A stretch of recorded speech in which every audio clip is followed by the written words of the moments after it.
পিঠার মধ্যে সবচেয়ে মজার পিঠা হচ্ছে পাটিসাপটা পিঠা। আর এই পিঠার সবচেয়ে ইজি রেসিপি থাকছে আজকে আপনাদের জন্য। Hello everyone, welcome to cook and cook. প্রথমে একটা বলে আমি এখানে নিয়ে নিয়েছি শুকনো চালের গুঁড়া 1 কাপ পরিমাণ। আপনারা এটা কিন্তু ভেজা চালের গুঁড়া দিয়েও করতে পারেন। ফ্রিজে যদি চালের গুঁড়া থাকে তাহলে সেটা আধা ঘন্টা আগে বের করে রাখবেন। এরপর আমি দিয়ে দিচ্ছি 1/2 কাপ ময়দা আর 2 টেবিল চামচ গুঁড়া দুধ। এরপর আমি দিয়ে দিচ্ছি এখানে 1/2 কাপ মতো চিনি আর একটুখানি লবণ দিয়ে দিব 1 চিমটি অনুযায়ী। এবার আমি সবগুলোকে একসাথে মিশিয়ে নেব। ভালোভাবে সবগুলোকে মিক্স করতে হবে যাতে সবগুলো একসাথে মিশে যায়। এরপর আমি এখানে কুসুম গরম পানি আস্তে আস্তে করে মেশাতে থাকব। পানি সবসময় চেষ্টা করবেন একটু একটু করে মেশানোর, কারণ একসাথে অনেক পানি দিয়ে দিলে ব্যাটারটা একদম পাতলা হয়ে যাওয়ার সম্ভাবনা থাকবে। এজন্য অল্প অল্প করে আস্তে আস্তে দিতে দিতে তারপর আপনার ব্যাটারটাকে ভালোভাবে মিক্স করে নেবেন। আমার এখানে মোটামুটি 1.5 কাপের মতো পানি লেগেছে। আপনারা আপনাদের কম বেশি লাগতে পারে চালের অনুযায়ী। যদি ভেজা চাল হয় তাহলে পানিটা একটু বেশি লাগতে পারে। শুকনো চালের গুঁড়িতে পানিটা একটু সাধারণত কম লাগে। এবার আমি সব কিছু একসাথে মিশিয়ে এটা একটু রেস্টে রেখে দেবো 30 মিনিটের জন্য। এবার একটি প্যান নিয়ে নিয়েছি আর এখানে দিয়ে দিচ্ছি আমি কুসুম গরম দুধ। আমি 2 লিটারের মতো দুধ ব্যবহার করেছি। আর চুলাটাকে আমি এখন বন্ধ রেখেছি। আমি চুলাটাকে না জ্বালিয়ে অন্যান্য কিছু অ্যাড করে দিচ্ছি। এখানে আমি দিয়ে দিচ্ছি 3 টেবিল চামচের মতো গুঁড়া দুধ, সাথে দিয়ে দিচ্ছি চিনি। চিনি আপনারা পরিমাণ মতো আপনাদের কম বেশি সেটা বুঝেই দিবেন। আমি 3 চামচের মতো ব্যবহার করছি। আর এখানে আমি দিয়ে দিচ্ছি 1 চিমটি লবণ। এবার সব কিছু আমি একসাথে মিক্স করে নিব। আস্তে আস্তে এই জিনিসটা মিক্স করতে হবে। এরপর আমি চুলাটাকে জ্বালিয়ে দিব। তো আমার মিক্স করা মোটামুটি শেষ। আর আমি এই ফাঁকে চুলাটাও জ্বালিয়ে দিয়েছি। আর সব কিছু একসাথে মিক্স করে চুলাটা জ্বালালে যেটা হয়, গুঁড়া দুধটা দলা পেকে যাবে না। এর জন্য আগে চুলা বন্ধ করেই সব কিছু মিক্স করে নেওয়া।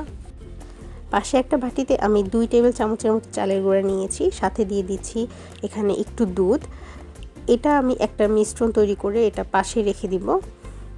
এখানে দেখুন আমার দুধটা কিন্তু অলরেডি বলক চলে আসছে এবং দুধের কালারটাও কিন্তু অনেক বেশি সুন্দর আসছে। গুঁড়া দুধ এবং চিনি মিক্স করে জাল দেওয়ার কারণে এটার কালারটা কিন্তু অনেক বেশি সুন্দর আসে।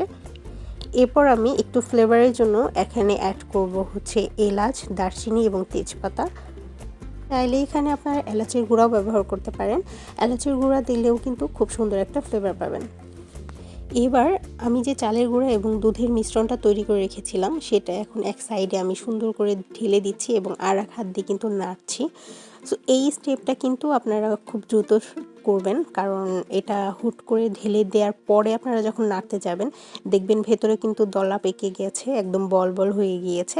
তখন আপনার এই যে ভেতরের পুরটা এটা কিন্তু একদম মসৃণ হবে না। সো চেষ্টা করবেন অনবরত নাড়ার, আর তা না হলে নিচেও লেগে যাবে এবং পোড়া পোড়া একটা গন্ধ বের হবে। তখন ওটা কিন্তু আপনার পুরটা একদম নষ্ট হয়ে যাবে, ঘ্রাণটা ভালো আসবে না। তো এখানে আমার পুরটা কিন্তু প্রায় রেডি হয়ে গিয়েছে। এই সময়ে পুরটা কিন্তু খুব তাড়াতাড়ি ঘন হতে থাকে। সো চেষ্টা করবেন চুলার আঁচটা যেন একেবারেই কম থাকে। এখানে আমি দিয়ে দিচ্ছি 1 চা চামচের মতো ঘি। আপনারা চাইলে এটা স্কিপও করতে পারেন, কিন্তু ঘিটা দিলে এটার ভেতরে সুন্দর একটা ঘিয়ের ফ্লেভার পাবেন। যখন আপনারা পাটিসাপটা পিঠাটা মুখে দিবেন তখন ঘিয়ের একটা ফ্লেভার পাবেন আলাদাভাবে, যেটা খেতে খুবই ভালো লাগে। এবার একটা টিস্যুতে একটু তেল এভাবে লাগিয়ে নিয়ে পুরো প্যানটাতে ভালোভাবে আমি এটা মুছে নিচ্ছি। এরপর এখানে আমি দিয়ে দিচ্ছি যেই পাটিসাপটা আমরা ব্যাটারটা তৈরি করেছিলাম সেটা 2 চামচের মতো। পাটিসাপটা ব্যাটার এখানে দেওয়ার আগে আপনারা ভালোভাবে কিন্তু ব্যাটারটা মিক্স করে নেবেন, তা না হলে এটা অনেক সময় নিচে অনেক বেশি জমা হয়ে থাকে, উপরে পানি থাকে, তো দেখা যাবে আপনার পাটিসাপটা পিঠাটা ভালো হবে না। ঢাকাও লাগবে না, কিছুই করা লাগবে না। দেখবেন আস্তে আস্তে পাটিসাপটার যে রুটিটা আছে সেটা আস্তে আস্তে উপরে পানিটা শুকিয়ে গিয়েছে এবং এটা সেদ্ধ হয়ে যায় খুব দ্রুতই। এবার ভেতরে পুর কিভাবে দিচ্ছে আপনারা দেখতে পাচ্ছেন। এক সাইড করে পুর দিবেন এবং এপাশে এক সাইড থেকে আস্তে আস্তে কিন্তু এটা ফোল্ড করতে থাকবেন। এই স্টেপটা খুব যত্ন সহকারে করবেন, কারণ এটা খুবই সফট থাকে, তো ভেঙে যাওয়ার সম্ভাবনা থাকে খুব বেশি। তো এই তো আমার পাটিসাপটা রেডি করা শেষ। আশা করছি আপনাদের রেসিপিটা খুব সহজে বোঝাতে পেরেছি, দেখাতে পেরেছি। যদি ভালো লেগে থাকে আমার এই রেসিপিটা, তাহলে অবশ্যই কিন্তু একটা লাইক করবেন ভিডিওতে, আর ফলো করে আমার পাশেই থাকবেন। দেখা হবে নেক্সট কোনো ভিডিওতে। আপনারা কী ধরনের কী পিঠা দেখতে চান বা কী ধরনের কী রেসিপি দেখতে চান, এই সব কিছুই কিন্তু আপনারা আমাকে জানাতে পারেন। আমি চেষ্টা করব নেক্সট ভিডিওতে আপনাদের পছন্দ মতো রেসিপি তৈরি করার জন্য। সবাইকে অনেক অনেক ধন্যবাদ ভিডিওটি দেখার জন্য।